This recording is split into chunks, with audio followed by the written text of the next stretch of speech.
আমি খেলতে পারি না, বসতেও পারি না, আমার অনেক কষ্ট হয়।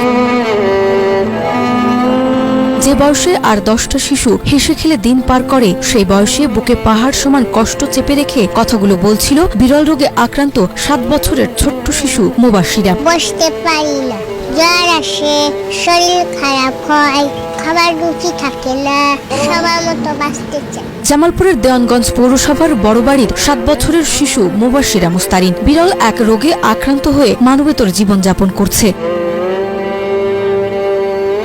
জন্মের মাত্র 20 দিন পর থেকেই তার মুখ ও শরীরের বিভিন্ন স্থানে লাল লাল জখমের মতো দাগ দেখা যায়। প্রথম অবস্থায় দীর্ঘদিন চিকিৎসা করেও চিকিৎসকরা নির্দিষ্ট রোগ শনাক্ত করতে পারেননি। মাঝে মাঝে কষ্ট হয় যে মুবাশিরা সবার মতো চলাফেরা করতে পারে না, বসতে পারে না, তখন একটু মন খারাপ হয়, ওর সবসময় শরীর খারাপ হয়, জ্বর আসে।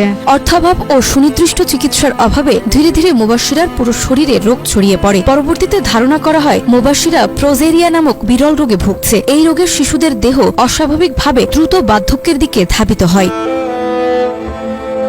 জন্মের সময় সুস্থ দেখালেও কিছুদিন পর থেকে দেহের বৃদ্ধি থেমে যায়, চামড়া কুঁচকে যায়, চুল পড়ে যায় আর দেখতে বয়সের তুলনায় অনেক বেশি বড় মনে হয়। চিকিৎসকরা এই রোগে আক্রান্ত এটাই তো বুঝে নেই, বলবো কি, আমরা তো কোনো পরীক্ষা নিরীক্ষা করি না, তখন ছোট ছিল, যত বড় হলে তখন সে আস্তে আস্তে বোঝা গেল যে এই রোগে আক্রান্ত।